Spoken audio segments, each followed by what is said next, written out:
कहानी की शुरुआत एक तालाब से होती है, जहाँ पर हमें एक माइक नाम के बत्तख को देखते हैं। वो अपने परिवार के साथ इसी तालाब में रहा करता था।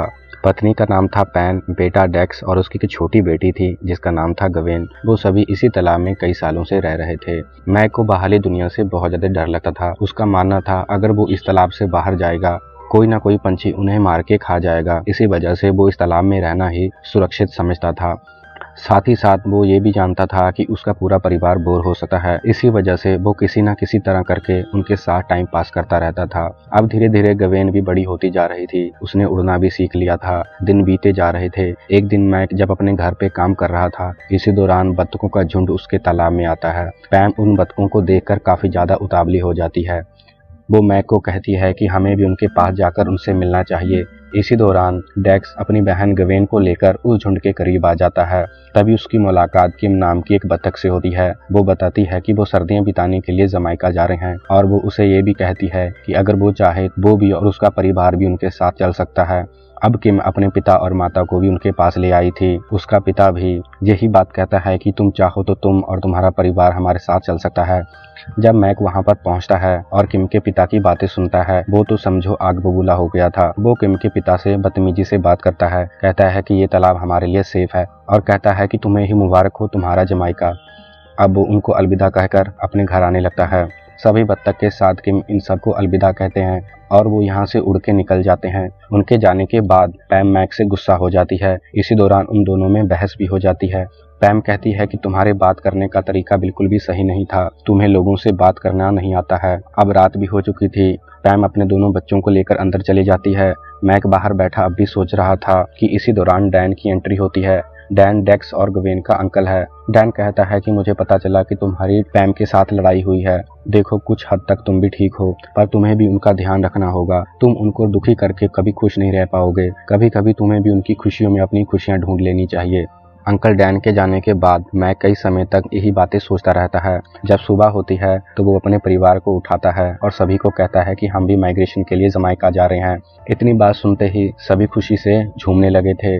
गवेन चाहती थी कि उनका अंकल डैन भी उनके साथ जाए, पर डैन नहीं जाना चाहता था। पर गवेन ने किसी न किसी तरह करके आखिरकार डैन को मना ही लिया। अब सभी उड़ने के लिए तैयार थे। वो एक लंबी सी उड़ारी भरते हैं और उड़ना शुरू कर देते हैं। अभी उन्हें उड़ते हुए कुछ समय हुआ ही था कि उन्हें मालूम चलता है कि वो रास्ता भटक चुके हैं। देखते ही देखते वहां पर बारिश शुरू हो जाती है और जोर जोर से बिजली भी गड़कनी शुरू हो जाती है। अब इन्होंने किसी तरह करके बारिश से खुद को बचाने का फैसला किया। तभी उन्हें एक पत्थर दिखाई देता है। अब वो पत्थर के नीचे आकर खुद को छुपाते हैं। इसी दौरान एक बगला खाने की तलाश में वहां पर आ जाता है, जिसका नाम था इरेन। इरेन को भोजन की तलाश थी। वो खाने के लिए कुछ न कुछ ढूंढ रही थी। तभी उसकी नजर पत्थर के नीचे बैठे इन सभी पर पड़ती है। मैक उसकी आंखों में देख के डर गया था। उसे लगा कि वो और उसका परिवार अब तो खत्म होने वाले हैं। इरेन उनको देखती है और कहती है कि मुझसे डरने की बिल्कुल भी जरूरत नहीं है, तुम मेरे साथ घर चलो। इतनी बारिश में तुम यहाँ बैठ कर क्या करोगे। अब इरेन उन सभी को अपने घर ले आई थी। ये सभी उसके घर तो आ गए थे पर अब भी डर रहे थे। इसी दौरान इरेन उन सबको अपने पति से मिलवाती है, जिसका नाम था हैरी। वो बताती है कि हम भी पहले माइग्रेशन के लिए बहुत दूर दूर जाया करते थे, पर अब वो बूढ़े हो चुके हैं। हैरी तो घर से बिल्कुल भी बाहर नहीं निकल पाता। अब वो ही है जो हैरी के लिए और खुद के लिए बाहर से भोजन का इंतजाम करती है। वो सोच रहे थे कि ये तो हमें खाने के लिए ही यहाँ पर लेकर आई है। जब थोड़ी सी रात होती है तो वो यहाँ से भागने का फैसला करते हैं। वो यहाँ से निकलने वाले ही थे, तभी एक मछली आ जाती है और वो डेक्स और गवेन को खाने की कोशिश करती है। उसी समय इरेन भी वहां पर आ जाती है और वो उस मछली को मारकर और डेक्स और गवेन को आजाद कराती है। अब मैक को लगने लगा था कि उन्हें इरेन से कोई भी खतरा नहीं है। अब वो आराम से उसके घर में सारी रात बिताते हैं। सुबह का समय होता है। अब इन्होंने वहां से जाने का फैसला कर लिया था, क्योंकि इन्होंने अब जमाइका जाना था। वो हैरी और इरेन को अलविदा कहते हैं और फिर से एक बारी उड़ान भरते हैं। इस बार का सफर काफी रोमांचक लग रहा था। सभी मस्ती से जा रहे थे। तभी इन्हें बादल दिखाई देते हैं। ये सभी उस बादल के ऊपर से उड़ना शुरू कर देते हैं। काफी ज्यादा मस्ती हो रही थी। इसी मस्ती के बीच इन्हें एक काफी बड़ी बिल्डिंग दिखाई देती है। अब ये समझ चुके थे कि ये किसी शहर में आ गए हैं, पर इन्होंने कभी ऐसा शहर बिल्कुल भी नहीं देखा था। इस बड़ी बड़ी बिल्डिंगों को देखकर उनका सिर घूमने लगा। इसी दौरान ये सभी एक दूसरे से अलग होना शुरू हो जाते हैं। मैक कहीं और चला गया था और उसका अंकल कहीं और चला गया था। बाद में मैक कोशिश करता है, वो अपने बच्चों को लेकर पैम को भी ढूंढ निकालता है। ये चारों मिल तो गए थे, पर इनका अंकल अब भी गायब था। इन्होंने अपने अंकल को ढूंढने का फैसला किया। शहर के बीचों बीच घूमते हुए आखिरकार ये डैन को ढूंढ निकालते हैं। उसके पास खाने के लिए चीज थी। जिस खाने को वो खाना चाहता था उसी खाने को कुछ बत्तख प्राप्त करना चाहते थे। तभी इनमें थोड़ी सी लड़ाई होती है। इसी दौरान लड़ाई के समय चैंप नाम की एक कबूतरी, जो खुद को इन कबूतरों का सरदार बता रही थी, वो वहां पर आ जाती है। पैम अब चैंप से बात करती है। वो कहती है कि वो रास्ता भटक चुके हैं, उन्हें जमाइका जाना है, क्या वो जमाइका जाने का रास्ता बता सकती है। वो कहती है कि मैं तो जमाइका का रास्ता नहीं जानती, पर एक है जो तुम्हारी मदद कर सकता है। चैंप कहती है कि तुम मेरे पीछे पीछे आओ, मैं उसके पास तुम सभी को लेकर जाती हूँ। अब वो उड़ना शुरू करते हैं। वो शहर के बीचों बीच जा रहे थे। जाते जाते एक बड़ी सारी बिल्डिंग के पास आ जाते हैं। अब वो उस बिल्डिंग के अंदर आ गए थे। तभी वो देखते हैं कि पिंजरे में एक तोता बंद है, जिसका नाम था डेलरॉय। चैंप बताती है, यही वो तोता है जो तुम्हें जमाइका का रास्ता बता सका है। डेलरॉय अब अपने बारे में बताना शुरू करता है। वो कहता है कि मैं भी किसी समय जमाइका में रहा करता था, पर एक दिन इस बिल्डिंग के शेफ ने मुझे कैद कर लिया, तब से मैं इसी पिंजरे में कैद हूँ। वो उसे जाने का रास्ता बताता है, पर इनको उस रास्ते का बिल्कुल भी समझ नहीं लग रहा था। डेक्स हार के कहता है कि हमें डेलरॉय को इसी तरह छोड़कर यहाँ से नहीं जाना होगा, हम चाबी लाएंगे और इसको किसी तरह यहाँ से आजाद कराएंगे। ये जिम्मेवारी अब मैक संभालता है।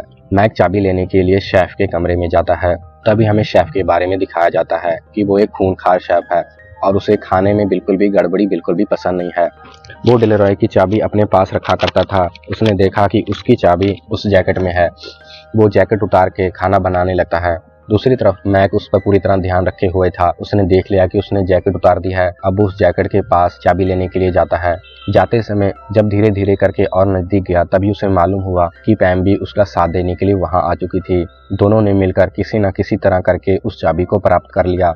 चाबी के प्राप्त होते ही थोड़ी सी गड़बड़ी हो गई, जिसके बाद शेफ की नज़र इन दोनों पर पड़ जाती है। अब शेफ उन दोनों को पकड़ने की कोशिश करता है। ये दोनों भी वहां से भागने लगे हैं। देखते देखते ये दोनों बाहर आ गए थे। बाहर काफी ज्यादा लोग थे जो डांस कर रहे थे।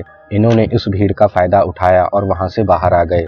अब ये दोनों उस जगह पर आ चुके थे जहाँ पर डेलरॉय को कैद किया था। वो उस चाबी को डेलरॉय को दे देते हैं। डेलरॉय उस पिंजरे को खोलता है और वहां से आजाद हो जाता है। खुला आसमान उसके मन को भा रहा था। खुशियां आसमान छू रही थी। उसका दिल आज गार्डन गार्डन हो रहा था। अब ये सभी चैंप को अलविदा कहकर वहां से निकल पड़ते हैं। कुछ दूर उड़ने के बाद इन्हें एक बड़ा सा गेट दिखाई देता है। जब वो गेट के अंदर दाखिल होते हैं, तब इन्हें मालूम होता है कि यहाँ पर काफी सारे बत्तख रहते हैं। ये सारे बत्तख सफेद रंग के थे।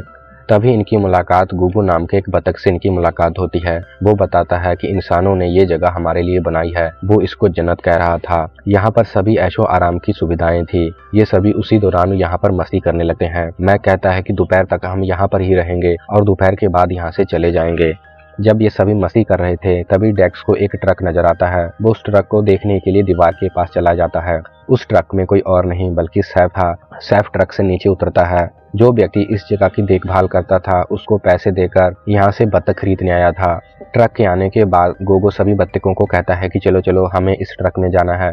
वो कह रहा था कि ये हमें पिकनिक के लिए दूर ले जा रहे हैं, पर डेक्स शोर मचाना शुरू करता है। वो कहता है कि गोगो तुम यहाँ पर ही रुक जाओ, ये कोई और नहीं शेफ है जो तुम सबको पकड़ के ले जाएगा और उसके बाद खाना बनाकर लोगों को खिलाएगा। इसी दौरान मैक भी वहां पर आ जाता है। मैक जब वहां पहुंचा तो काफी ज्यादा लड़ाई हो चुकी थी। सैफ ने डेक्स को पूरी तरह पकड़ लिया था।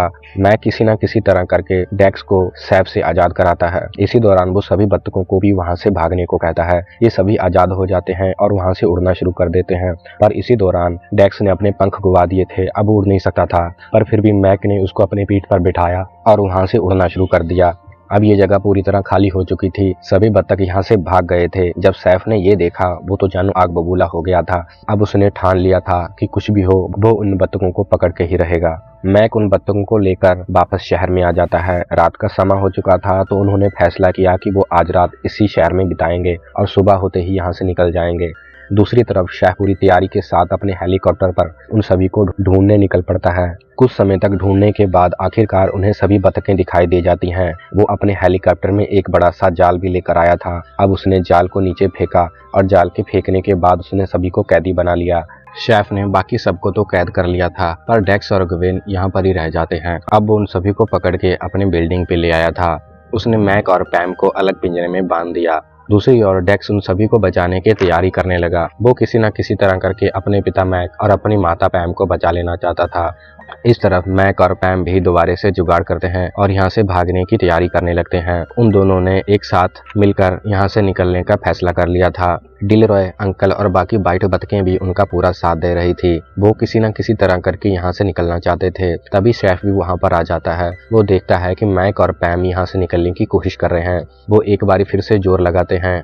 आपकी मेहनत रंग लाई थी। इसी भागदौड़ में शेफ लाल रंग के बटन को दबा देता है, जिसकी वजह से मैक और पैम आज़ाद हो जाते हैं और बाकी बत्तखें भी यहाँ से आज़ाद हो जाती हैं। जब बत्तखें आज़ाद होती हैं तब शेफ उसी जाल में लटक जाता है। हेलीकॉप्टर अब भी चल रहा था। सभी बत्तखें यहाँ से उड़ना शुरू कर देती हैं। दूसरी ओर डेक्स गवेन को साथ लेकर अपनी नकली पंखे लगाकर उड़ता हुआ वहाँ पर आ गया था। अब सभी खुश थे और यहाँ से भाग रहे थे। अब ये उड़ते उड़ते काफ़ी दूर आ गए थे। इन्होंने देखा कि सुबह का समय हो रहा था और नीचे पानी में उतर आए थे। इन्हें लगता है कि ये गलत जगह पर आ गए हैं, पर नहीं, वहाँ का पानी चमक रहा था। अब ये समझ चुके थे ये जगह कोई और नहीं बल्कि जमाइका ही है। आखिरकार ये सभी जमाइका आ गए थे। इन्होंने फिर एक बार उड़ान भरी और पूरे जंगल का जायजा करने लगे। ये जंगल मानो तो एक तरह का स्वर्ग ही था। बहुत सारे पंछी यहाँ पर रहा करते थे। तरह तरह के रंग बिरंगे पंछी यहाँ पर दिखाई दे रहे थे। डिलरॉय अपनी पुरानी सी जगह पर आकर बहुत ज़्यादा खुश था। आज मैक भी बहुत ज़्यादा खुश था कि उसने आज अपने परिवार के लिए इतना कुछ किया था। पैम आखिरकार मैक के पास आती है और उसे थैंक्स बोलती है। वो उसे कहती है कि ये नज़ारा देखने के लिए हम कितने ज़्यादा उतावले थे। आखिरकार तुम हमें यहाँ पर ले ही आए। काफ़ी सारे पंछियों बत्तखों को दिखाते हुए ये मूवी खत्म होने लगती है कि इसी दौरान हमें पेंगुइन दिखाए जाते हैं। पेंगुइन अपने घर को जाना चाहते थे। मैक पैम के पास आता है और कहता है कि ये पेंगुइन अपना घर का रास्ता भटक गए हैं, तो चलो एक बार और तैयारी करते हैं और इन पेंगुइन को इनके घर छोड़ के आते हैं। ये सीन दिखाते हुए ये कहानी यहाँ पर ही खत्म हो जाती है।